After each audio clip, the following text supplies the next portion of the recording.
In this video, I'm going to share some of my favorite features on the iPhone when I'm driving my car, some of my favorite apps, some features, some tips and tricks, so let's get started.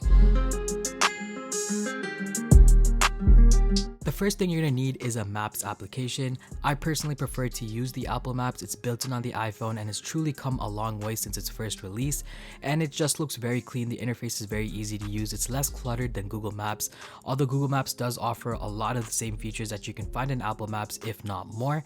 I personally still like to use the Apple Maps. There's a lot of features built into the Maps application. If you drive an electric car, you can now find electric charge points, so you can easily check to see which is the closest one and if they have spots available, and you can also check to see if there are superchargers or how fast they will charge your car.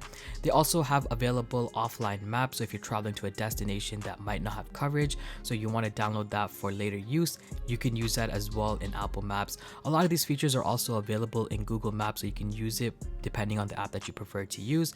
I personally have been using Apple Maps and I think I'm going to continue using it, and that's one of the best things you can use when you're driving with your iPhone. Another alternative to Google Maps and Apple Maps would be Waze. I personally don't like the interface on Waze. I feel like it's kind of outdated, or it just doesn't look like how I would want it to look, but it does offer a lot of useful features, the main thing being you can see where cops are. I personally like to use Waze when you're doing long road trips and you're going to be out of the city. In the city, I already know there's going to be cops everywhere, but when you're going on long drives and you're speeding or something like that, you can actually check to see where cops are so you know when to slow down. Now, this is not going to be 100% accurate. It's not like a police scanner or anything like that, but it does give you those extra informations that could be useful. You can also see where there's going to be traffic cameras or speed cameras, and this is all based on user input, so it's not going to be 100% accurate, but it's always good to know that these things are around, and it's just going to be a little bit more safer when you're driving. It's going to tell you when there's road blockage or if there's something on the road.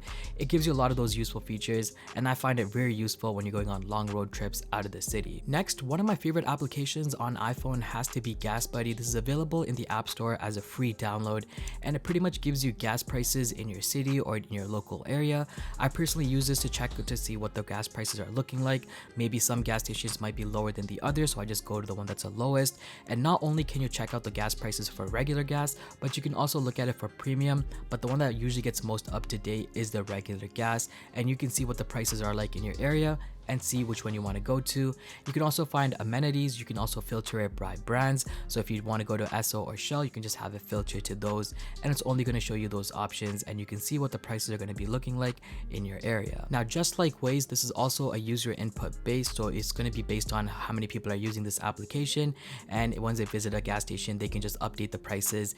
It just works really well. It just makes it a lot easier for people finding a gas station that's lower in price, and you can see, and depending on the location that you're at, in different areas, the gas prices are going to be varied, so some places might be a little bit more expensive, but some places will definitely be a lot cheaper. And finally, one of my favorite features in iOS has to be visual lookup. This is available in iOS 17.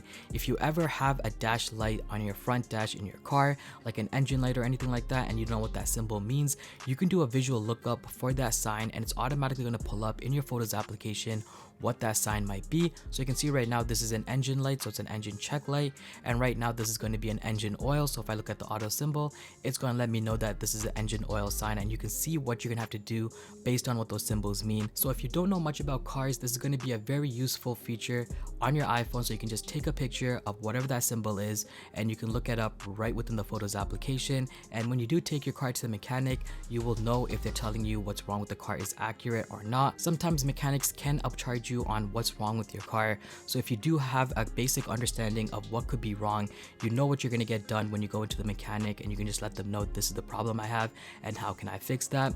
Now, there are some rare instances where something else can be completely wrong as well, but it just gives you a quick little lookup on what can be wrong with your car, so you're not completely lost in the dark. So that's a really cool feature, which is a visual lookup in the Photos and Camera application. Those are my favorite driving features on the iPhone. If you have your own personal favorite features that I might have missed in this video, let me know in the comment section below. But that's about it for this video. If you guys did like this video, make sure to give this video a big thumbs up, subscribe down below, and I'll see you guys in the next one. Peace.